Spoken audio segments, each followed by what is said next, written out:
with Christ. Keep seeking things above, where Jesus sits in glory bright at God's right hand of love.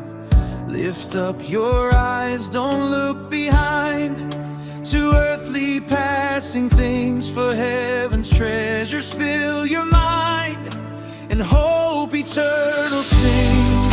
Lift my eyes higher, teach my heart to stay. En ons het so 'n bietjie met die pappas gesels, die hoofde en die priesters. En die Here het eintlik so amazing gewerk dat dinge wat ons nie beplan het nie, het die Gees van die Here ons gelei. Selfs met hoe die manne net by mekaar gekom het en die Here ons laat sit het hier voor, of ek glo die Heilige Gees ons gelei het. En dan die boodskap vir die manne en vir die vroue. En die week terwyl ek stil geraak het en so 'n bietjie gaan bepeins het op wat ons gedeel het en wat deurgekom het, die Heilige Gees so ernstig op my hart gedeel en ek wil graag met jou gesels, so 'n bietjie daarop bou, want ek dink dit is meer as net 'n eenmalige Vadersdag boodskap om met die manne te gesels oor die erns van man wees, priesterskap en hoof wees. En ek gaan vandag weer so 'n bietjie met die manne praat, maar ek wil ook met die dames gesels. Want ek dink daar is so 'n bietjie 'n gebrek, of miskien moet ek sê 'n leemte, oor wat dit ernstig, of wat dit beteken om priester en hoof te wees. En dis aan beide kante, die man se kant en die vrou se kant. En ek wil vanmôre kyk wat sê God se woord. Nie wat sê Eben in die kultuur wat ek groot geword het nie. Want ek dink u stem saam met my as ek vanmôre sê ons kulture speel partykeer 'n groot rol. Die agtergrond waarin ons groot word speel baie keer 'n groot rol van wie ek is en hoe ek is en hoe ek optree. Manlik en vroulik. Maar wanneer ek Jesus aanvaar as verlosser en saligmaker, dan sê die woord ek moet sterf. Ons sing baie keer daai lied, it's no longer I that lives, but Christ who lives in me. In ander woorde, die I, die ek, die eie ek, dit wat nie in lyn is met God se woord nie, moet ek neerlê. Daarom praat die doop so belangrik. Kan jy onthou die laaste gedeelte van 1 Petrus 3 het ons gepraat van die doop, wat 'n tipe van die lyn was, die voorbeeld van Noag was, waar hy gepraat het van die ark en die doop, waar hy sê, ek sterf saam met Jesus en ek staan weer op saam met hom. Met ander woorde, daai ou mens moes gesterf het. Maar baie keer kom daai kultuurding nog na vore, van man wees, van vrou wees, van hoe ons moet optree en hoe ons voel, maar ek wil vanmôre dit intrek na die woord toe. Want as ons net ons lewe op die woord fondeer en bou, gaan ons nie verkeerd gaan nie. Stem u saam? Die woord van die Here sê die woord van God is soos 'n rots. Daar's 'n getuienis waar die Here kom en dan sê hy, ek en jy moet ons lewe fondeer en bou op die rots. Hy sê daar's 2 huise, die een word gebou op die rots en die een word gebou op die sand. En dan kom Jesus en hy definieer, hy sê, as jy jou huis bou op die rots, of jy bou jou huis op die sand, daar gaan storm weer kom. Daar gaan reën kom, daar gaan wind kom, en daai selfe storm, wind en reën kom teen beide huise, die een wat op die rots staan en die een wat op die sand staan. In ander woorde, hulle staan langs mekaar, die verskil is, een is op die sand, een is op die rots. Selfe storm. En dan sê hy, die een wat op die rots staan, sal staande bly. Hoekom? Want sy fondasie is ferm, is sterk, is op die Petra, is op die openbaring wie Jesus is. Petra is die Griekse woord vir rots. Dit beteken die Petra, Petros, die openbaring van Jesus, sy woord. Jesus is, Johannes 1:1, die woord, die begin, die waarheid, die rots van die eeue. Dis waar my lewe op gefondeer word, maar die sand is aards, is vlees, is menslik, is my wee, is wat ek wil hê. Soos my huis gebou word op die sand, wanneer hierdie storm kom, gaan my huis val, en dan sê Jesus, die val gaan groot wees. So van die begin af, wanneer ons lewens gebou is op die rots, gaan dit staande bly. Maar as dit gebaseer is op my eie wil, wat ek wil hê, wat ek sien, wat ek gewoond is, waarvan ek hou of waarvan ek nie hou nie, dan is dit 'n probleem. En wie van julle toe julle jonk was, het 'n lysie gehad van wie jou man of vrou moet wees en hoe hulle moet lyk? Kan ek jou hand sien? En die res van julle? Net te skaam om nou te sê? Maar ek het 'n lysie gehad. Ek het 'n lysie gehad. Ek het sê, sy moet blond wees, sy moet blou oë hê, sy moet mooi wees, sy moet maar wees, sy moet 'n figuur hê. En die Here het my alles gegee wat ek wou hê en nog. Genoeg, meer as genoeg.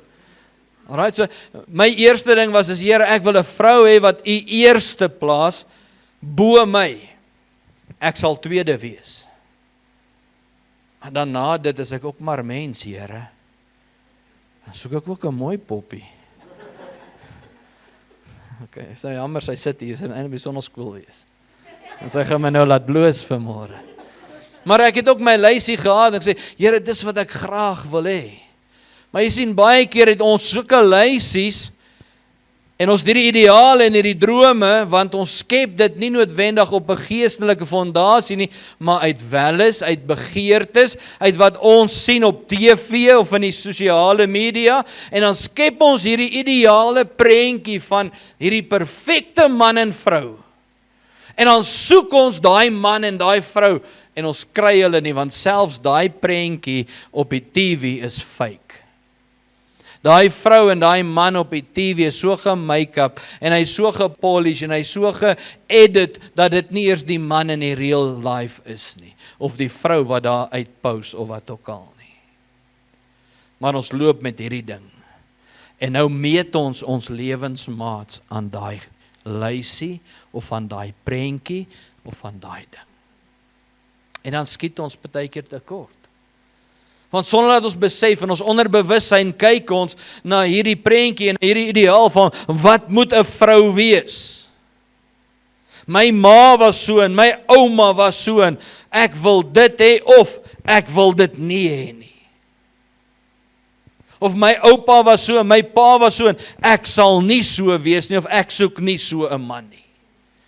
En die einde agter dit is baie keer stuur God vir ons iemand wat nie so is nie, maar daar is dalk hier en daar iets wat jou herinner aan hulle en dan onmiddellik trek dit al daai goeters van die verlede in jou teenwoordige tyd in. En dit raak 'n probleem en 'n issue en 'n challenge. En nou kap ons mekaar met die goed van die verlede. Alright. Maar kom ons kyk wat sê die woord. Kolossense hoofstuk 3. Jy kan jou Bybel oophou by Kolossense, want ons gaan na 'n hele paar versgedeeltes daar kyk. Is dit daar Kolossense 3? Amen. Kolossense 3 vir my is een van die hoofstukke wat vir ons die meeste insig gee oor verhoudinge, huwelike, relationships. So die wat struggle met verhouding tussen man en vrou, kinders, maak 'n nota, Kolossense 3 is 'n kosbare hoofstuk om te gaan studeer, om oop te breek en te gaan kyk. Maar kom ons lees daarin. So wanneer ons deurgaan, gaan ek vir jou so 'n bietjie, hoe sê hulle, die eksegese van Eben gee. Vers 1 sê, as julle dan saam met Christus opgewek is, met ander woorde, ons het saam met hom opgestaan uit die doodheid, ons is wedergebore. Hy sê, soek die dinge daarbo waar Christus is en aan die regterhand van God sit. Sê gou saam met my, sit. Nou, ek wil vanmôre iets duidelik stel. 2 weke terug het ons gekyk, 1 Petrus hoofstuk 3, het ons gepraat oor Jesus wat aan die regterhand van God is. En ek het die stelling gemaak van Jesus sit nie aan die regterhand nie. Hy is aktief besig om vir ons in te tree en die voorbeeld wat ek gebruik het is dat hy nie sit en niks doen nie. Daar's meer as 3 plekke in die Bybel, verskillende plekke waar hy sê hy sit, die ander plek sê hy staan, die ander plek sê hy is. So die fokus val nie vir my op sit hy, staan hy of is hy nie, maar is sy troonposisie. Is dat hy aan die regterhand van die Vader is, met alle autoriteit, heerskappy en hy tree vir ons in. So ek wil dit net duidelik stel, want partykeer kyk ons so na, sit hy nou of staan hy nou of is hy nou, dat ons mis wat hy doen. Hy is God, hy is verhewe deur die Vader en die woord sê alle heerskappy, alle autoriteit, as God heers, hy tree hy in as middelaar vir jou en my. Nie aan die linkerhand nie, nog steeds regterhand. Maak dit sin. Maar wanneer ons praat van in 1 Petrus wou ek net hê jy moet verstaan dat hy sit nie en wag om ons te judge nie. Hy's aktief besig. So ek wil net stel en vir jou noem, want ek wil nie daar moet verwarring wees, dat ons, ek wil altyd hê, julle moet weet waaroor dit gaan, en ek is bly, want daar was 'n paar mense wat het opgetel het, en ek sê, maar daar's ander plekke in die Bybel wat sê hy sit. Ok, so, ja, hy sit, hy staan, hy is, hy's alomteenwoordig. Hy neem nie net een posisie in nie. Dis die God wat ons dien. Hy is nie passief nie, hy is besig om vir ons in te tree. Dis die Godheid wat ons dien. Dis hoe kosbaar en hoe waardevol hy is. Kom ons lees verder. Hy sê, bedink die dinge wat daarbo is, nie wat op die aarde is nie. Een van die grootste uitdagings wat ons vandag het, is ons gedagtes. Een van die grootste dinge waarmee ons sukkel, is hierdie doubting box wat ons op ons skouers dra. Wie van julle kan saam met my stem? Jy sien, as jou liggaam siek is, kan jy probeer om jou liggaam te behandel. Dan drink ons 'n pilletjie, jy staan in geloof, jy gaan vir 'n operasie, as jy 'n arm breek, kan jy gips opsit. As daar iets gebeur, kan jy iets met die liggaam doen. As die gees nie goed voel nie, dan kan jy jou gees voed met die woord. Jy kan in tale bid, jy kom kerk toe, iemand bid vir jou. Maar wat doen jy as jou siel siek is en jou gedagtes is nie gesond nie? Ja, mense sê jy kan pilletjies drink, maar die probleem is hulle onderdruk dan die emosie. Jy sien, dis net Jesus wat die gedagtes, die siel kan regmaak, genees, wanneer ek dit submit aan sy woord. Romeine 12:1 sê dit vir ons baie duidelik, maar ons grootste uitdaging is hierdie ding. Nou sê die woord, hy sê, bedink die dinge wat daarbo is.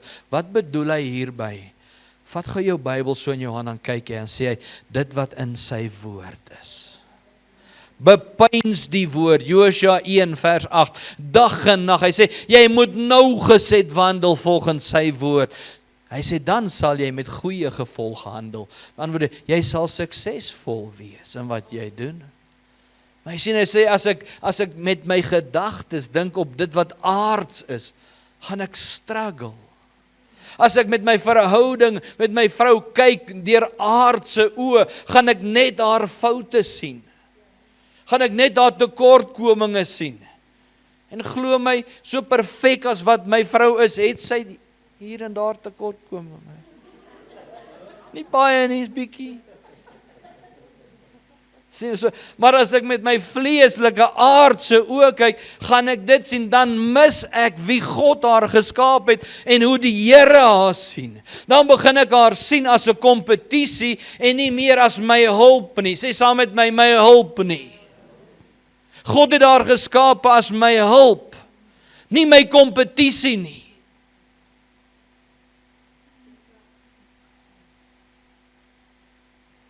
Kom ons lees verder. Hy sê, want julle het gesterwe en julle lewe is saam met Christus verborge in God. Ons het al baie oor hierdie vers gepraat, Pieter, en ek dink ons gaan nog baie praat daaroor. Ek het gesterwe en ek lewe nie meer nie. wanneer Christus wat ons lewe is geopenbaar word, vers 4, dan sal julle ook saam met hom in heerlikheid geopenbaar word. En kyk nou vers 5. Maak dood dan julle lede wat op die aarde is, naamlik hoerery. Nou noem hy 'n paar dinge wat ons mee moet deel, wat ons nie moet toelaat nie. Onreinheid, hartstog, slegte begeertes en gierigheid en afgodediens is. Hy sê wat afgodediens is? Hy sê waardeur die toorn van God oor die kinders van die ongeregtigheid kom. Jy sien so, daai toorn beteken die kwaad, die anger, die woede, jy bring die vloek, nie God wil jou straf nie, daar is 'n straf, en jy bring die straf oor jou, God wil jou seën, maar deur ongeregtigheid te doen, om te hoereer, om onreinheid te hê, om hartstog, slegte begeertes, gierigheid te hê, hy sê daai goed is afgodediens, as jy dit doen of dit toelaat in jou lewe, dan bring dit straf, dood, goddelose goede in jou lewe, en dit maak 'n deur oop. En dan vers 7 sê hy, waarin julle ook vroeër gewandel het, toe julle daarin geleef het. Wie stem saam met my? I once was lost, but, sê saam met my, but. Dankie Here vir 'n but. 'n big but. Wat sou gebeur het as daar nie 'n big but was daar nie? Jy sien, as daar nie daai dag gebeur het, waar jy Jesus aanvaar het nie, dan sou jy nie vandag kon gesê het, daar's genade nie. Amen. Hoor wat sy sê, maar nou. As gevolg van daai bad, kan ons sê, maar nou.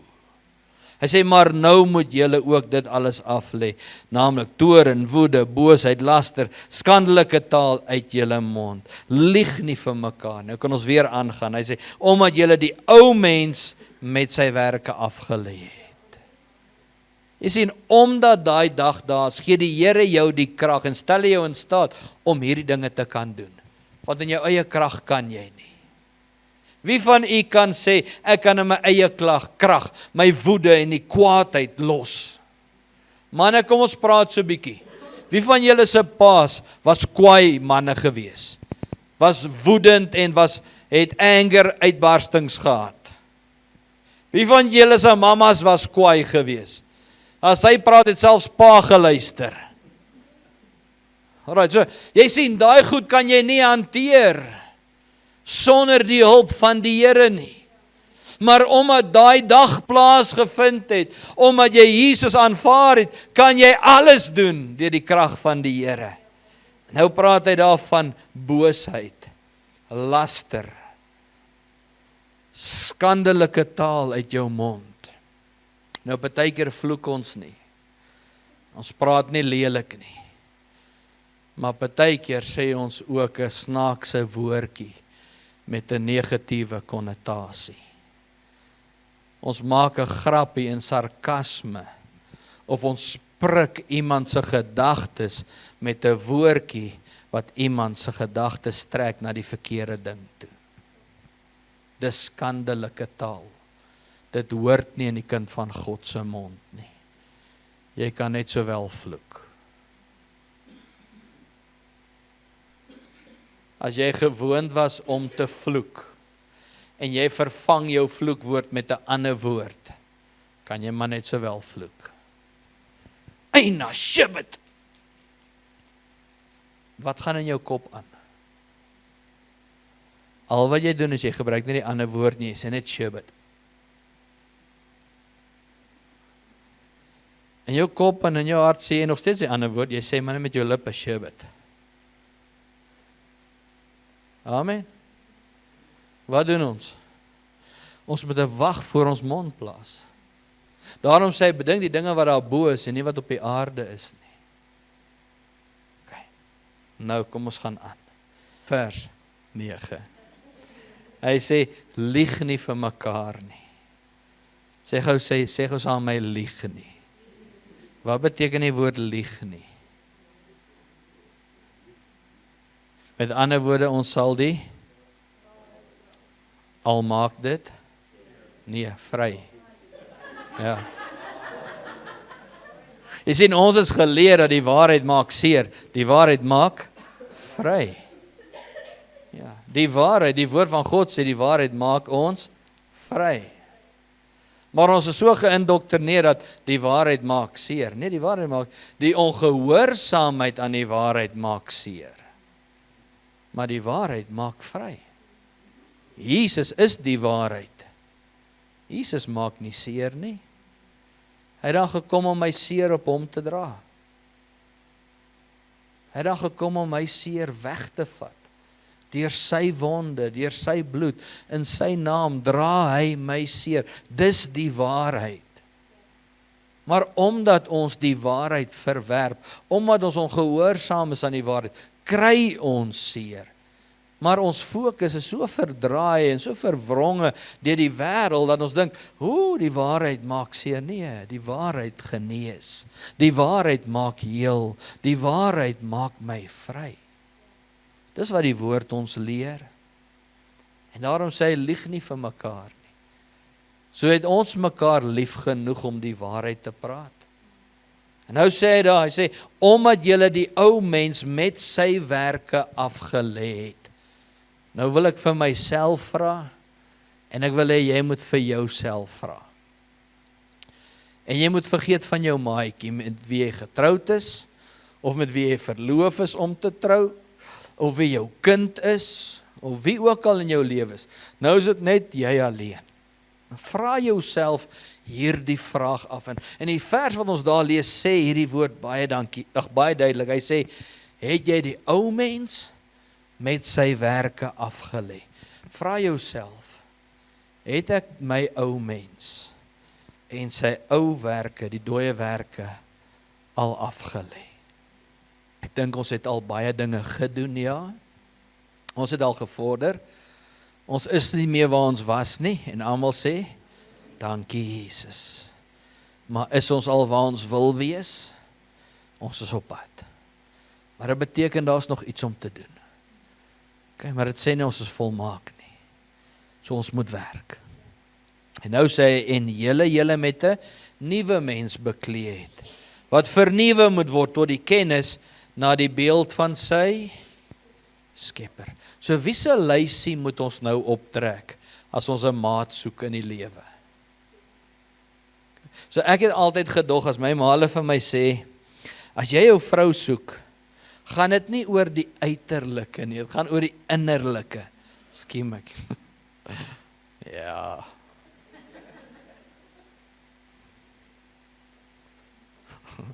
Kom nou, julle is hier vanmôre.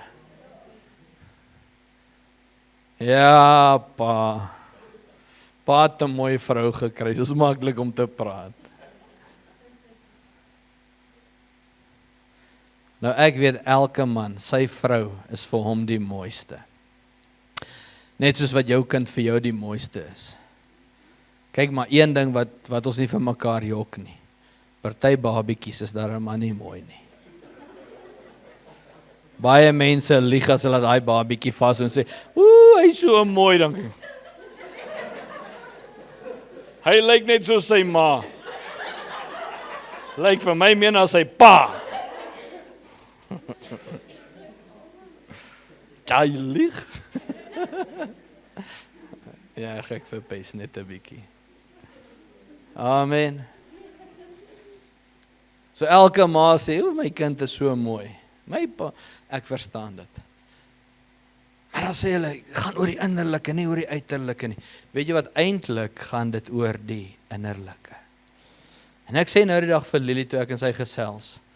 En dan praat ons so oor die huwelik en oor om man te kies en wat is die regte man? En ek sê vir my kind, weet jy wat, dit gaan regtig oor die innerlike. En ek weet die uiterlike is ook belangrik, want jy moet aangetrokke voel tot jou maat. Dis God het ons so geskape. Daar moet tog iets wees wat jou laat by jou maat wil wees, uiterlike en innerlike. Ek sê, maar wat baat dit jou? Jy het hierdie man wat 'n six-pack het, en hy's groot en lank of kort en dik soos ek, hoe dit ook al is, maar hy doen alles uiterlik vir jou, maar binne innerlik is hy ver van die Here af. Hy het alles buite, maar sy hart is nie by jou nie. Hy het jou nie lief nie, hy gee vir jou nie om nie.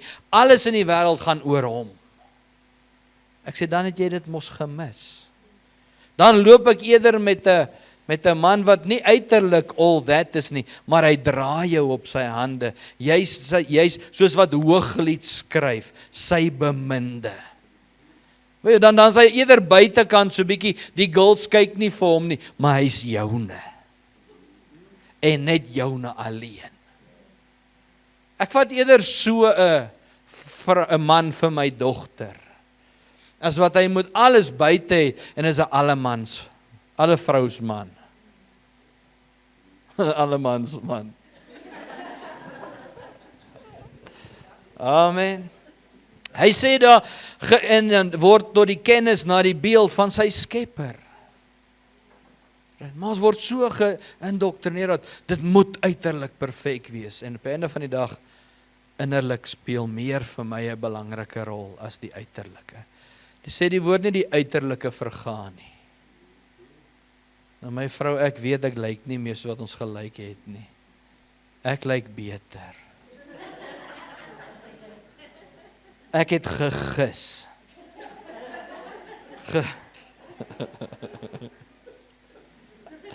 Vers 11, kom ons lees verder. Hy sê, waar daar nie Griek en Jood is nie. Nou onthou, hy gebruik nou die vergelyking, Griek en Jood. As jy die Grieke gekry, dan jy die Jode gekry. Hulle het teenoor mekaar gestaan. Nou sê hy gebruik die voorbeeld, daar's nie meer Grieke nie, en daar's nie meer Jode nie. Nou gaan hy aan, hy sê, daar's nie besnydende nie, en nie onbesnydende nie. Sien julle die twee vergelykings? Nou gaan hy verder, hy sê, daar's nie barbaar nie, en daar's nie 'n skit nie. In die Engels het skitch. Weet jy wat is 'n barbaar? In die ou tyd was dit die barbarians, die barbare. Nou die barbare was mense wat by mekaar gekom het, uit al die lande uit al die nasies uit, hulle het gestaan vir niks. Hulle was die rowwe nasies, hulle het gegaan en verwoesting gesaai. Nou 'n skitch, was die mense wat die allerergste soort barbare, ongekultuurde, wreedste, wildste, bloeddorstigste mense in die mensdom was. Hulle, as jy 'n barbaar hier het, soos wat jy 'n Griek hier het, en jy het 'n Jood aan die kant, het jy 'n barbaar hier, dan jy 'n skit hierdie kant. So as jy gedink het 'n normale barbaar is hier, is hy soveel erger gewees as wat 'n normale barbaar was. Ek gaan nou vir jou sê hoekom ek dit so noem. Met ander woorde, dit was mense wat by mekaar gekom het uit alle areas uit, Romeine, alles Grieke, allerhande volke, nasies wat uitverwerp is. Hulle was so bloeddorstig, hulle het mense se kopbene gebruik om hulle drank uit te drink. Dis hoe wreed hulle was. Hulle het mense se vlees geëet. Ek gaan dit daar stop, maar hulle was die laagste, nie dat jy mense mag klassifiseer nie, maar die laagste van slegste, wreedste, goddeloosste mens wat jy kon kry, was 'n skitch, 'n skit. Nou kom hy hier en hy sê hierso, hy sê barbaar en skit. Nou sê hy slaaf en vryman. Kom ons lees weer, hy sê weer vers 11, kom ons lees van vooraf, waar daar nie Griek of Jood, besnydende of onbesnydende, barbaar of skit, slaaf of vryman is nie, maar Christus is alles in almal. So hy gebruik van die laagste van laagste, tot wie ook al dink hulle is die Griek of die Jood, die hoogste, belangrikste mens. Hy sê, daar's nie meer klassifikasie as jy in Jesus is nie. Van die laagste tot die hoogste. In Christus is almal dieselfde. So man en vrou, maak nie saak waar jy vandaan kom, wat jou pedigree is, wie jou voorouers was nie, was hulle die laagste of was hulle die hoogste? In Jesus is ons almal gelyk. Dis wat daai vers vir ons sê. Maak dit sin? Vers 12. Hy sê, beklee julle dan as uitverkorenes van God, heiliges en geliefdes, met innerlike ontferming. Nie uiterlik, laat jy my voel nie, nee, innerlike ontferming, goedentierenheid, sê saam met my goedentierenheid, nederigheid. Wat beteken nederigheid? Minder van my en meer van u. Nederigheid, sagmoedigheid, lankmoedigheid. Jy vat lank voordat jy moody raak. Dis wat lankmoedigheid beteken. Vers 13. Verdra mekaar en vergewe mekaar as die een teen die ander klag het. Sê saam met my, verdra mekaar en vergewe mekaar. Hoe moet ons dit doen? Soos Christus vergewe het. Nie soos ons vandag vergewe. As jy dit doen, sal ek jou vergewe. Maar ek sal nie vergeet nie. Ek sal onthou. Ek sal nie weer. Hoe het Jesus vergewe van? Hy dink nooit weer daaraan nie. Ja, maar pastoor, ek is mens. Ek en jy het gesterf saam met Jesus. Ja, ek kan nie, ek weet jy kan nie. Dit is hoekom ons Jesus nodig het. Want hy sal ons help. Maar ek moet die dinge bedink wat daar bo is en wat nie aards is nie. So ek moet kies om nie meer vas te hou die hele tyd aan hierdie aardse goed wat hierdie persoon aan my doen nie, en eerder kies dat Jesus my help en my vrymaak. Soos wat Jesus dit gedoen het. Beklee julle bo dit alles met die liefde wat die band van die volmaaktheid is. En laat die vrede van God waartoe julle ook in een liggaam geroep is, in julle harte wees en wees dankbaar. Laat die woord van Christus ryklik in julle harte woon, in alle wysheid. Leer en vermaan mekaar met psalms. Ons gaan nog hierna kyk weer. En lofsange en geestelike liedere en sing in julle harte met dankbaarheid tot eer van die Here. My boetie, wanneer laas het jy vir mamma geserenuit? Wanneer laas jy bietjie vir haar gesing, 'n psalm van die Here? Ja, ek kan nie sing. Jy sing lekker in die stort. Wanneer sing jy vir die Here en wanneer sing jy vir mamma? En nou vers 17. Highlight gou hierdie deel. Want dis waar ek wil vanmôre stop maar begin, as ons praat van hierdie versgedeelte. Vers 17. En wat julle ook al doen. Sê gou saam met my, en wat ek ook al doen. In woord of in daad. Wat moet ek doen? Doen alles in die naam van die Here Jesus en dank God die Vader deur hom. So wat ek ook al doen en wat ek ook al sê, moet ek in die naam van Jesus doen en ek moet God dank daarvoor. Met ander woorde, wat ek doen en wat ek sê, moet God verheerlik.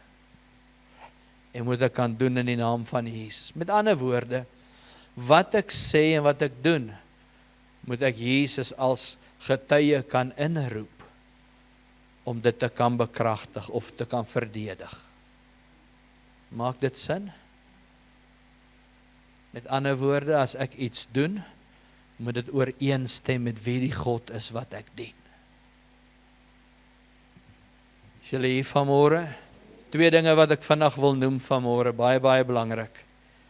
Daar is 'n alledaagse stryd omtrent priesterskap en om hoof te wees as dit by die manne kom. Ek dink die grootste uitdaging vandag by baie mense is wanneer hulle kyk na priesterskap en om hoof van die huis te wees, dan baie mense sien dit as 'n posisie van heerskappy. Van ek moet priester wees, ek moet hoof wees en ek moet regeer en ek moet heers, in plaas van 'n posisie van diensbaarheid. Ek is hier om te bedien. Ek is nie noodwendig hier om baas te wees. En Matteus 20 vers 25 tot 28 verduidelik vir ons dit eintlik baie mooi hoe Jesus priesterskap en die hoof van die huis sien. Jy sien, Jakobus en Petrus se mamma kom na Jesus toe en sy sê vir hulle, Jesus, ek wil hê dat u my 2 seuns sal vat eendag en dat u hulle by u sal hou, een aan die linkerkant en een aan die regterkant. Daar's 12 disippels hierso. Maar ek wil hê u moet my 2 seuns uitkies. My seuns moet belangriker wees as die ander. My seuns, een moet lefty en een moet righty wees. Hulle moet daar langs u wees. Met ander woorde, hulle moet 'n plek van aansien hê. 'n Ma vra hierdie woorde vir Jesus. Let op, wie het dit gevra?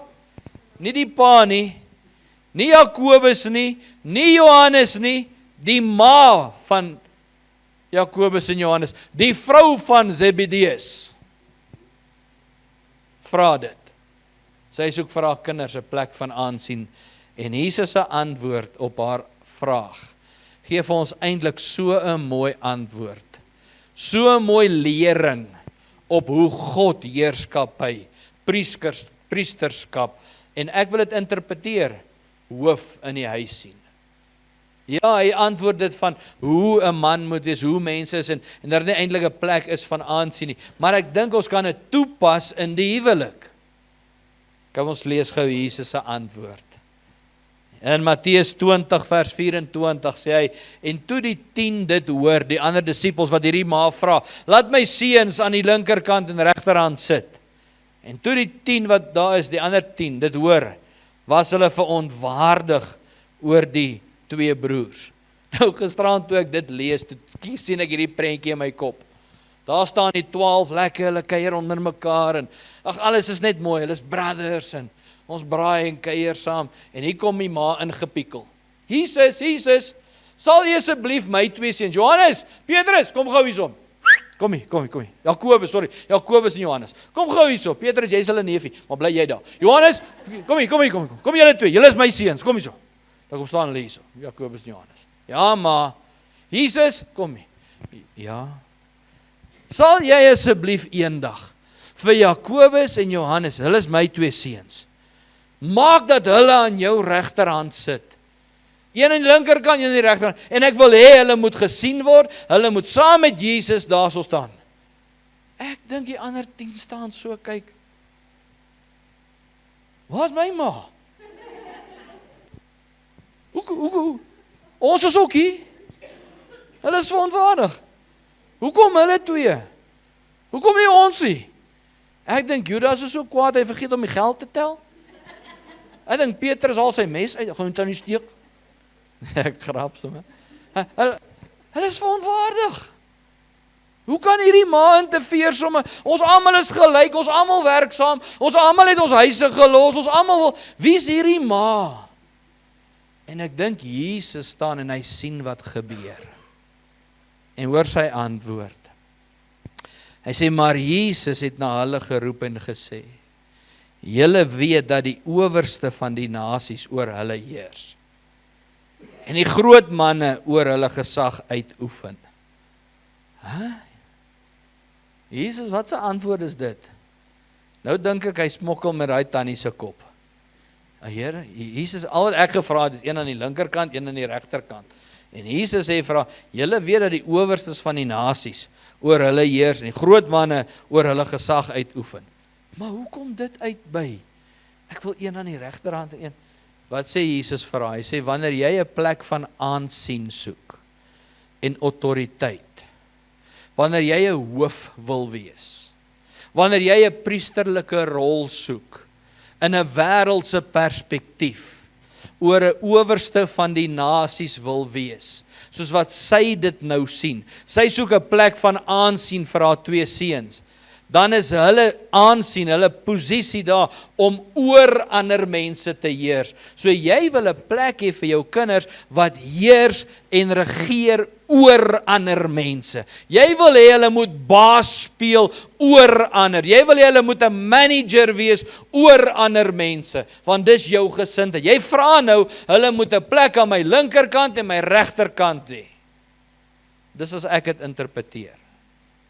Sien julle dit ook so daar? Maar kyk wat sê hy dan verder. Hy sê, maar so moet dit nie onder julle wees nie. Hy sê, dis hoe die wêreld dink. Hulle wil oor mense aangestel wees. Hulle wil baas speel oor ander. Hy sê, maar elkeen wat onder julle groot wil word, moet julle dienaar wees. Hy sê, en elkeen wat onder julle die eerste wil word. As jy wil hê jou seentjie moet langs my kom staan aan my linkerkant en aan my regterkant, dan moet hulle 'n dienskneg word. Net soos die seun van die mens nie gekom het om gedien te word nie, maar om te dien en sy lewe te gee as 'n losprys vir baie. Jy sien, pappa, priester en hoof. Om priester en hoof te wees is nie 'n plek van aansien nie. Andrei, dis nie 'n plek van ek is die hoof en die priester en nou moet julle saamwerk want die Bybel sê dit nie. Nee, it's a place of servanthood. Dis soos wat 'n dienskneg kom met daai handdoekie wat oor sy arm gevou is, wat sê, kom, hoe kan ek jou bedien? How can I serve you? Nie, hoe kan ek gedien word? Ek sit op my stoel en julle dra aan en julle spring rond, want ek is priester en hoof nie. My seun mag nie met my kom praat nie. Hy moet deur die ma met die seun, met die pa praat. Of julle ken die ou idee van wat 'n priester. Nee, wat sê hy? Ek is hier om te bedien. I'm here to serve. Dit was Jesus se voorbeeld. Hy het mos nie 'n troon kom bou op die aarde met al sy 12 disippels om hom, wat sy arme bearers was, wat sy goedjies vir hom gedra het voordat hy vir die mense gebid het, en dan bring hulle sy olietjies en sy Bybeltjie met alles en niemand mag by hom kom nie. Jesus het dit nie gedoen nie. En wie is ons as mense om dit te doen?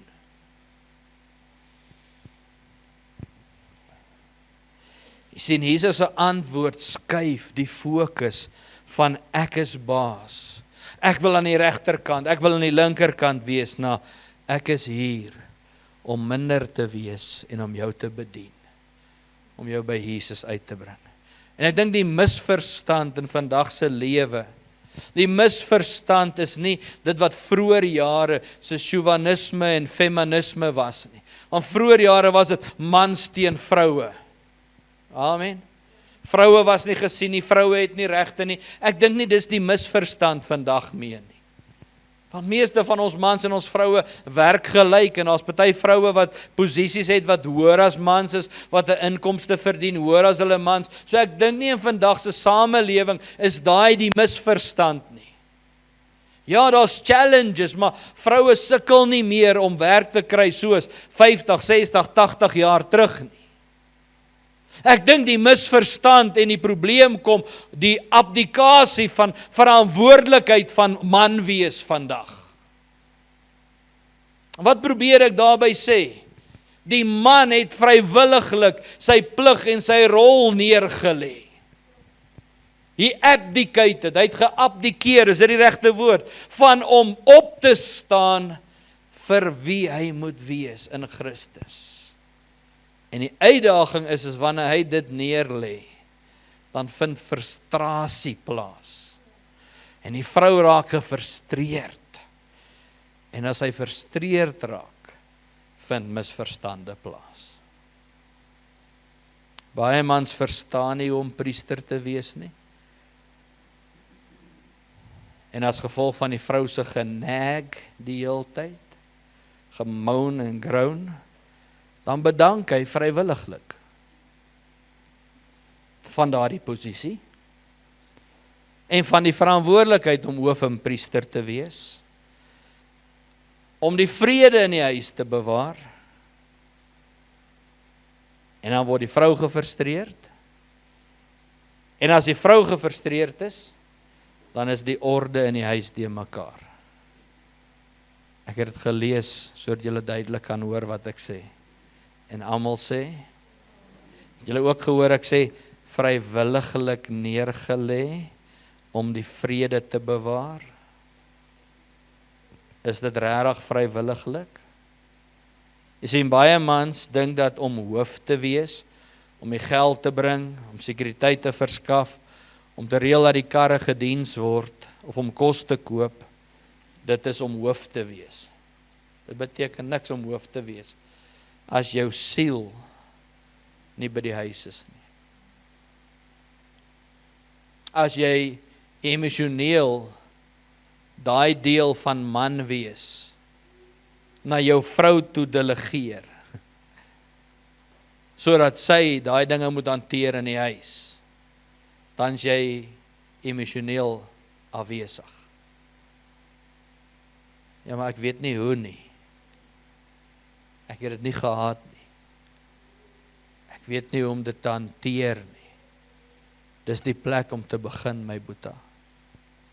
Is om te erken ek weet nie. Maar dan ook te sê ek wil help. Ek wil leer. Hoe kan ek?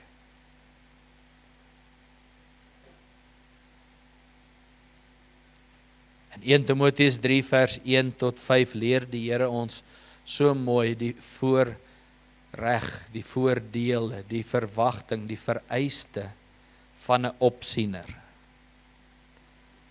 En ons dink altyd 'n opsiener is iemand wat in die kerk moet staan. Ja, dit ook. Kom ons lees dit net vinnig gou. Hy sê dis 'n betroubare woord. As iemand na 'n opsienersamp verlang. Wat is 'n opsiener, Pieter?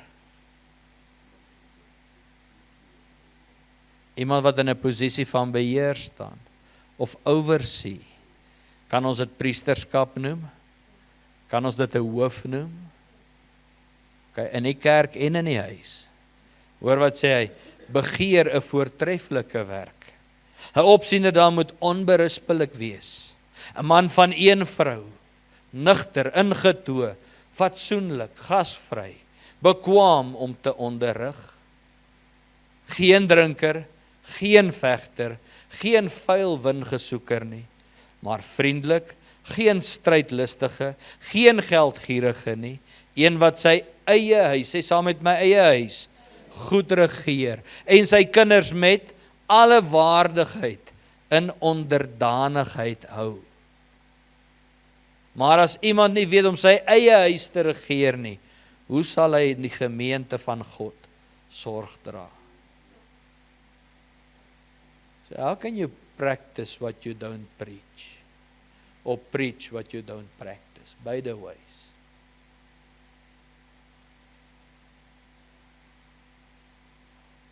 Dit beteken die man moet tuis geestelik en emosioneel die anker wees. Ja, maar ek weet nie hoe nie. Begin ergens, soos ons laas week gesê het. Manne, haal asem. Haal asem. Die Heilige Gees is hier om ons te help. En as ons nie kan nie, dan sê ek sal jou help. Dames, ek wil vanmôre gou met julle gesels. Baie vroue se alledaagse probleem is die moeder-sindroom oor die man.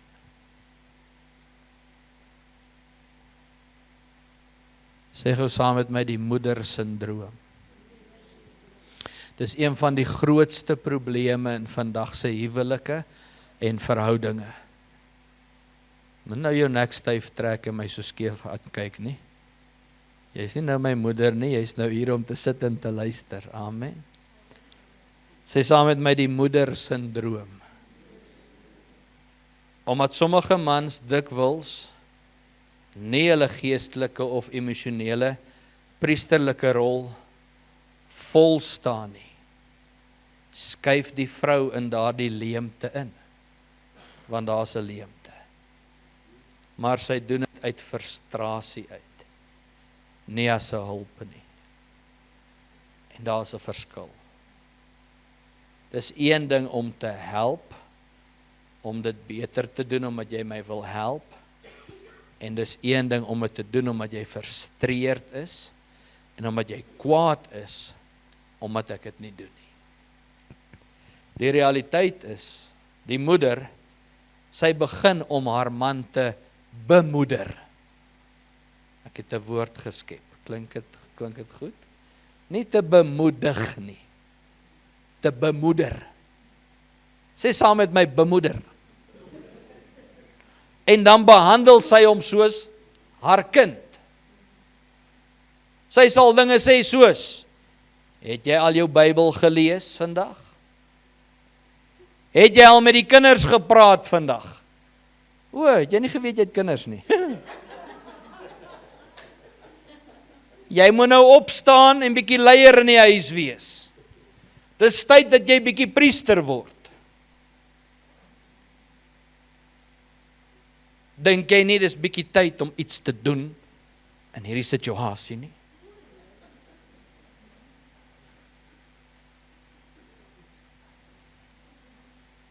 Dis nie vrou nie, dis moeder. En die oomblik as 'n vrou haar man moet bemoeder om die leier te wees, verloor sy, luister baie mooi, onbewustelik haar respek vir hom as hoof, as priester. En dan trek hy homself nog verder terug in sy dop in. En daai dop kan in 2 areas gesien word. Of hy onttrek, of hy dop.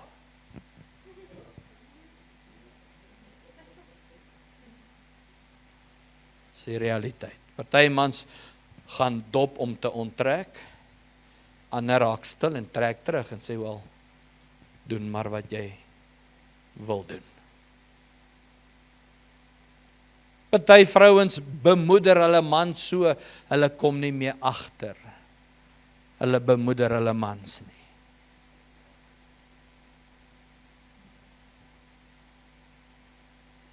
Kom ons kyk wat sê die woord. Spreuke 21:19 sê, dit is beter om in 'n woestynland te woon as by 'n twisgierige vrou en 'n ergernis. As jy jou man bemoeder, is jy 'n twisgierige vrou en 'n ergernis. As hy sy ma wou hê, het hy nooit met jou getrou nie. Dan kan hy by sy ma bly. Sy pa sou dit nie like nie, maar dis die realiteit.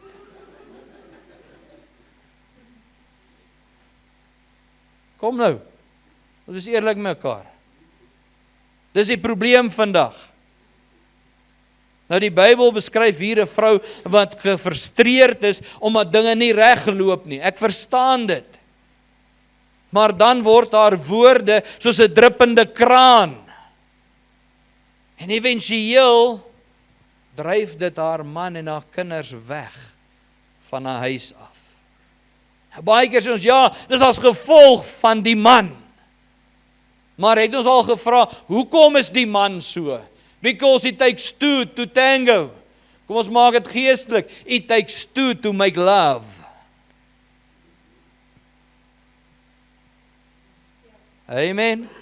Kom nou, ons is volwasse hier. Hoekom is jou man afvallig? Hoekom is jou man afwesig? Hoekom trek hy terug in sy dop? Het ons al daai vraag gevra? Want dis altyd net die man se skuld. Dis altyd die priester en dis altyd die hoof. Ja, en hy gaan altyd eerste voor die Here staan. Ons kan nie daarby verbykom nie. Dit is God se orde. Manne, sorry vir daai ene. Ons kan niks daaraan doen nie. Maar vra 'n bietjie die vraag ook, hoe gaan dit met ons vrouens? Want die woord sê, dis beter om in 'n droë woestyn te bly as by 'n druppende kraan. Of 'n vrou wat moan en groan die hele tyd, of wat 'n man wil bemoeder.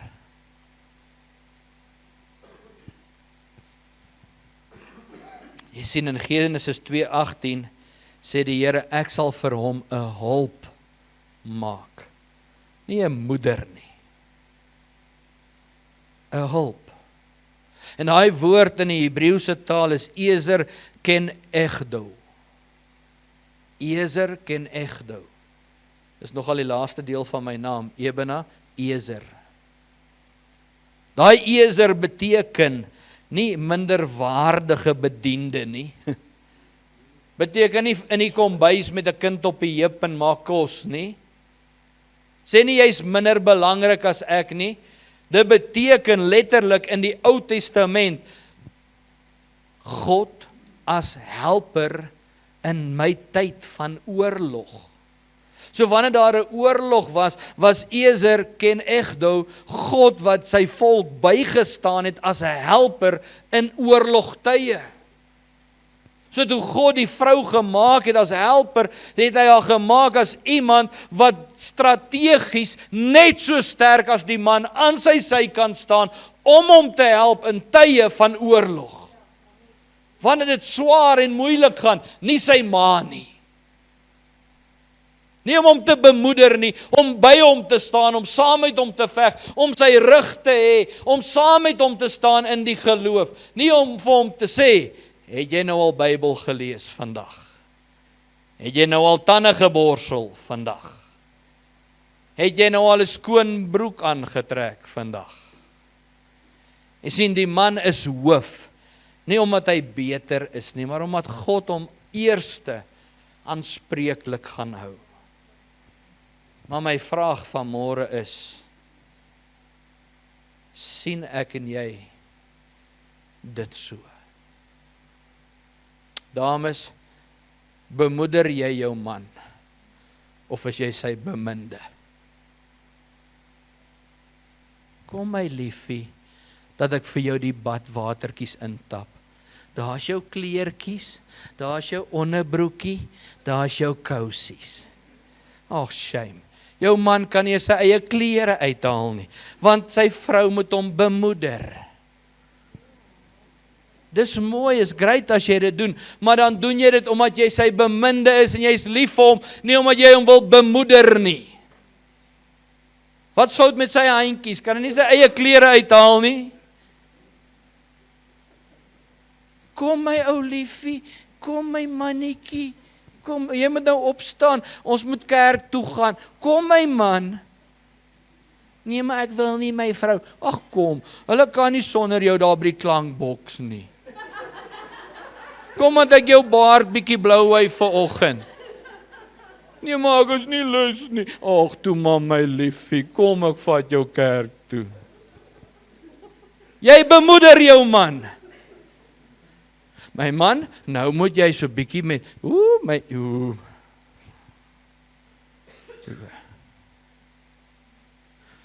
Ek weet ek maak dit bietjie ligtelik, maar die realiteit is jy sy beminde of is jy sy moeder?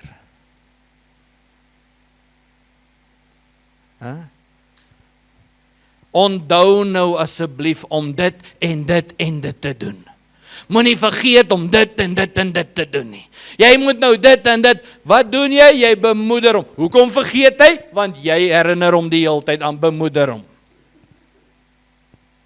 Ja, maar opstor, as ek dit nie doen nie, gaan hy dit nie doen nie. Want jy herinner hom die hele tyd. As ek dit nie los nie, wie gaan? Maar dis omdat jy dit doen. Wat doen hy? Hy onttrek. Hy vat nie verantwoordelikheid nie. Dis soos 'n kind wat nog op 30 in sy ouerhuis bly, want sy pa en ma bly vir hom sorg. Ek praat nie van 'n kind wat onafhanklik is, wat saam bly en hulle doen hulle eie. Ek praat van kinders wat afhanklik is, wat nie, amper sê ek te sleg is om te werk.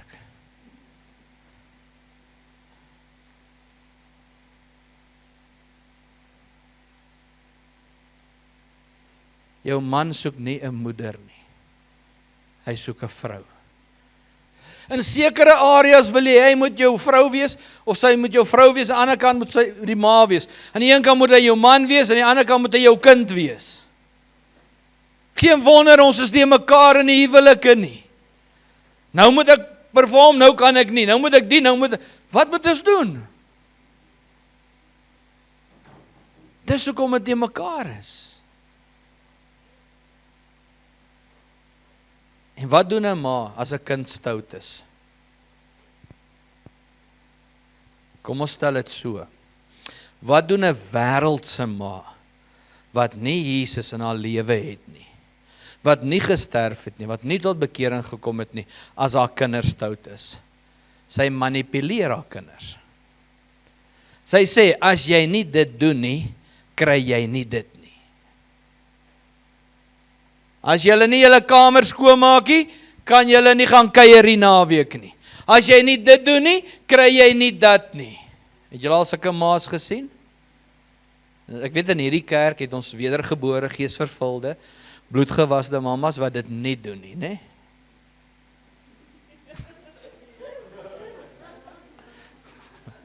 Kom nou. So, ek weet ons mamas doen dit glad nie. Hulle praat eenmaal met hulle kinders. En dan is hulle gracious, dan sê hulle 'n tweede, maar 'n derde maal dan trek ek hulle. Daai ma's wat 10 keer praat en nooit pak slaag gee nie, is nie hier nie. Ek verstaan.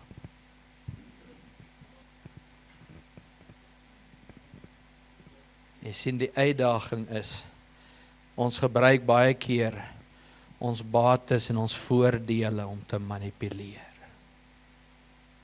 Want as jy nie doen wat ek wil hê jy moet doen nie, dan kry jy nie die bates en die voordele nie.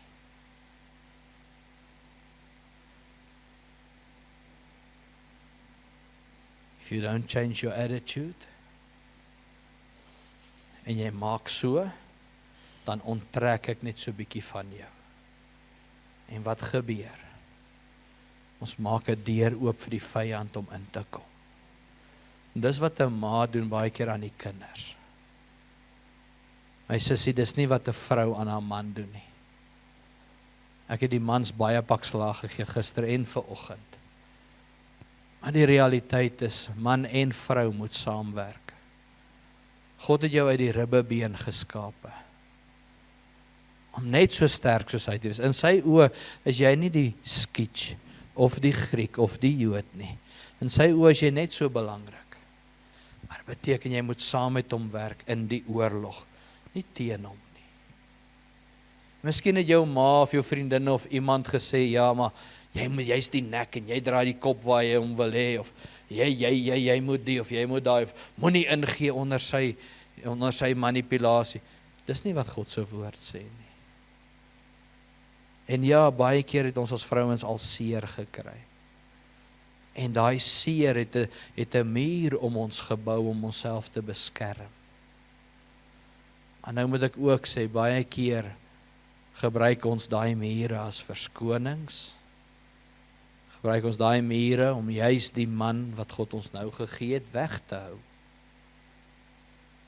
En baie keer het jou man ook foute gemaak, maar hy het ook reg gemaak. Hy het kom tot bekering kom. En hy probeer hard, maar jou muur staan sterk. Jy het sê ek vergewe, maar ek vergeet nie.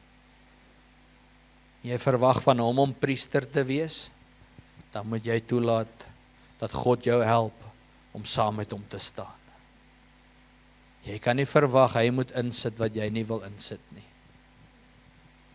Jy kan nie verwag dat hy moet perform as jy nie perform nie. Die Here sê ons is een. Jy kan nie sê totdat jy regkom, dan sal ek nie. Gaan probeer jy eers, dan sal ek nie. Ja. Saai en maai sê, ek sit die saad in. Dan wag ek vir die oes om op te kom. En party vrouens hier bid lank vir julle mans en julle oes het al begin opkom, maar daar's ander wat se oes nog nie opkom nie. En ek wil jou bemoedig, hou aan glo. Hou aan sterk staan, hou aan vashou. Moenie opgee nie. Die Here wat ons dien slaap nie, hy het vanoggend gesê, wees stil en weet ek is God. Hy is in beheer. Hy moet ook nie toelaat dat jou omstandighede en jou situasie jou weghou, jou wegruk en terughou van wat God vir jou wil hê nie. Amen. Ek sluit af vanmôre. Wie was verantwoordelik in die Ou Testament vir die atmosfeer, vir die aanbidding in die tempel en in die tabernakel? Die priesters of die volk? Die Levitiese priesters of die volk? Die priesters. Wie het die tempel en die tabernakel voorberei? Wie het tempeldiens gedoen? Wie het alles voorberei, sodat die volk versoening kon kry? Die priesters. Nie die volk nie. Wie se verantwoordelikheid is dit om die atmosfeer in die huis reg te kry? Om die aanbidding in die huis reg te kry? Die priester. Wie is die priester van die huis? Wie se verantwoordelikheid is dit? Wie se verantwoordelikheid is dit om die emosionaliteit in die huis te stabiliseer? Manne,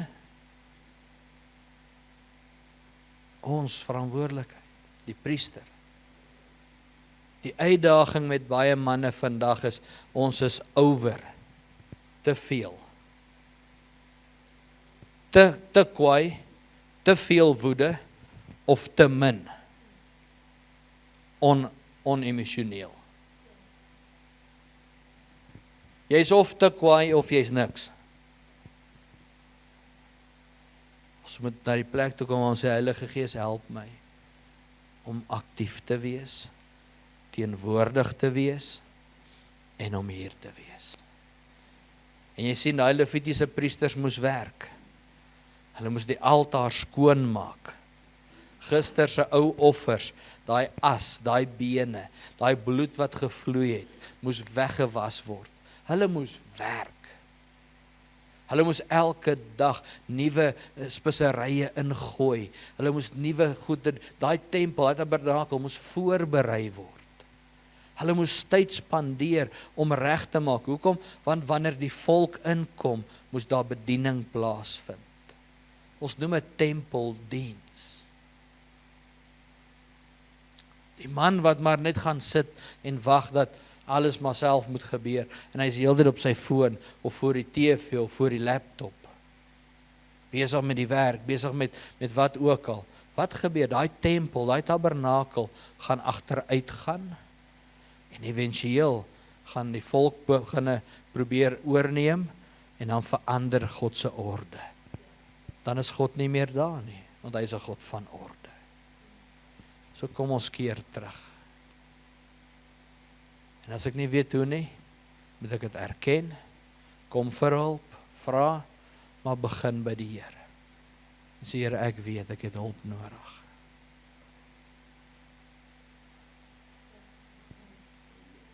Manne, tel op julle koppe. You can do it. Onthou jy die boodskap, ek is tot alles in staat, deur Christus wat my die krag gee. Amen. Ek sê nie, jy moet 'n emosionele sponsballetjie wees nie, al wat ek sê is, jy moet teenwoordig wees. Weer eens wil ek herhaal wat ek verlede Sondag gesê het. Wil nie jy moet huis toe gaan en sê, nou gaan alles verander nie. Al wat ons sê is, Heilige Gees, begin by my. Heilige Gees, help my. Mama, vra die Here om jou te help, om nie jou man te bemoeder nie, maar om sy beminde te wees. En my gebed is dat die Heilige Gees, hy is nie 'n aanklaer nie, maar hy oortuig ons van sonde. Nou vra ek dat die Heilige Gees jou sal lei en sal help, as daar areas is, waar jy onbewustelik hom bemoeder het, in plaas van aangemoedig het, om hom te help, dat hy dit sal openbaar. Dat jou aanslag anders te sal wees. Dat jy nie sy ma sal wees nie, maar sy hulp sal wees. En sê, kom ons doen dit saam. Kom ek en jy skakel in. Kom staan gou hier by my. En sien, wanneer ek en Leandre saam staan en ons hak by mekaar in, kan ons saam beter wees vir die Here, as wat ons teen mekaar werk. Daar is goeters wat Leandre baie sterker is as ek. In die bediening.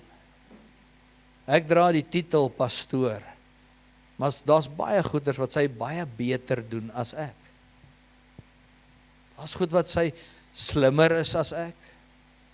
Daar's goed wat sy mooier doen as ek. Daar's goed wat sy regtig in beter is as ek, en ek moet dit kan erken. En as ek dit kan besef, en ek vat my maatjie se hand en ons stap saam, kan ons baie meer vir die Here bereik. Verlede week, sy het nou getuig oor die kinderkonferensie, het sy met 'n mop op haar kop gespring, bo op 'n stoel, en kinders geleer om Jesus te aanbid. Eerstens, ek sal nie 'n mop op my kop sit nie. Tweedens, as ek op daai stoel spring, sak hy in die grond in. Derdens, as jy 3 kinders voor my sit, het ek my woorde verloor. 244 kinders. Met hulp van mense, het hulle daai kinders gelei om die Here daai hele dag te dien. Maar nou as ek uit my lyn uit wil klim in haar lyn in, en ek dit wil gaan kontrol en beheer, gaan ek dit mis. Maar nou kan ek en sy sê, kom ons werk saam. En nou maak ons 'n span. Alright. Daar's areas in ons lewe wat ek vroeg moes ontdek en ken dat sy's beter as ek, sy's sterker as ek in dit. Maar nou moet ek vir jou sê, daar's areas wat ek weet.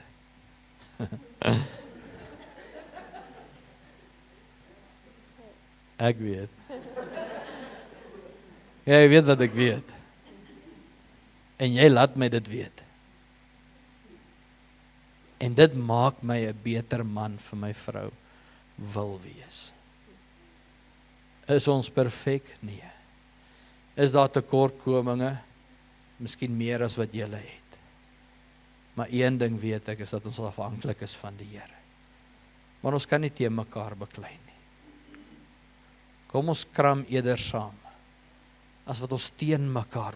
Jy sien, as ons so gaan stry die hele tyd, gaan ons nêrens kom nie. Ons gaan kant toe beweeg en ons gaan terugval. Maar as ons inhaak en ons werk saam, kan ons vorentoe gaan. Amen. So ek wil jou vra, wil jy nie saam met jou maat opstaan nie?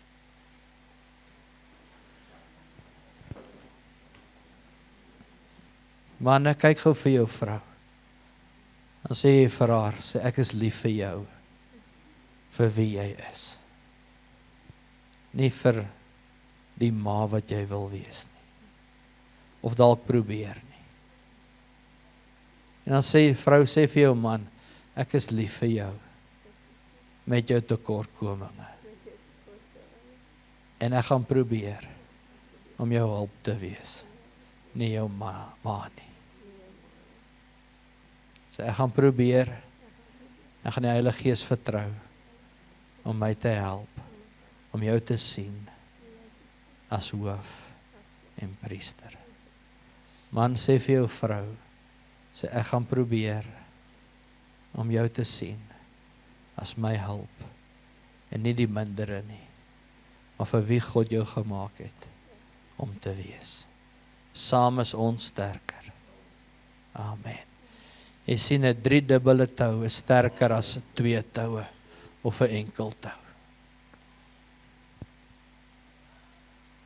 Dis alleenlik wanneer ons saam is, wat ons deur die storms gaan kom. Amen. Kom ons bid saam. Here, ons dankie vanmôre vir u woord. Dankie dat u woord die waarheid is, en dat die waarheid u woord nie seer maak nie, maar vry maak. Kolossense 3 is so ryk en so kosbaar aan u leer, aan u woord. Heilige Gees, ek vra dat u die naprediker sal wees. Die saad wat gesaai is, dat u dit sal kom benat in ons lewens.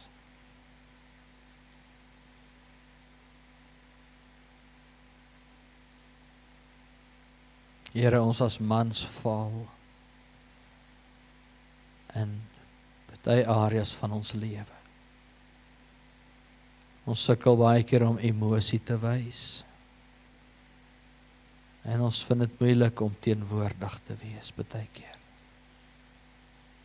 As eerlik is, weet ons nie altyd hoe om hoof en priester te wees nie. Maar vanmôre wil ons kom vra en sê, Heilige Gees, lei ons. Lei ons in u woord, kom praat met ons, openbaar aan ons, u weg, u waarheid en u lewe. Ons het u nodig. Help ons dat ons sal step up. Nie step back nie, maar step up. Dat die leemtes wat ons geskep het, dat ons met u leiding en u hulp dit sal kom vul. Here, help ons dat ons met daai luiheid sal deel in Jesus naam. Want man, priester en hoof is meer as om net geld en kos te voorsien.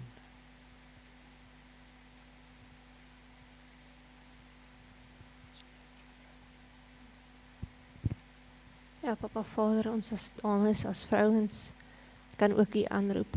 En ons erken, ons is nie perfek nie. En ons val ook.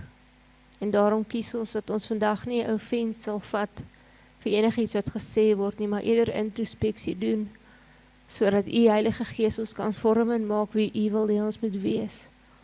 Het maak ons sensitief, maar gee ook vir ons die regte tyd en die regte woorde wanneer ons optree. En help ons om te sien hoe ons manne kan ophef, kan sterk maak, kan ondersteun, want dit is nie maklik om hoof en priester te wees vandag nie. So help ons dat ons hulle eerder sterker maak as om foute uit te wys, en hulle te ondersteun waar hulle dit regtig baie nodig het, nie net fisies nie, nie net geestelik nie, maar ook emosioneel. Is my gebed in Jesus naam vir elkeen van ons, Here. En weer eens bid ons net dat u ons sal bind regtig met 'n band van liefde en eenheid, en ek wil een bysit, verstaan. Is my gebed in Jesus naam, Here. Here, ons as huwelike kom net weer opnuut en kom submit aan u orde en u gesag en u liefde. En ons vra dat u ons sal bind met 'n band van liefde en eenheid wat nooit sal breek nie. Bind ons as gemeente met ons kinders, ons as familie, ons as enkellopendes, ons is almal een liggaam. Bind ons saam as familie en liggaam in Christus met daardie band en daardie liefde. Ons vra dit in die naam van Jesus. En aan u alleen kom toe die lof, die eer en die aanbidding tot in ewigheid. In Jesus naam. Amen. Amen. The old is past, we died with him. Our lives are not our own. Now hidden deep in Christ our Lord, his love has made us whole. Though earthly shadows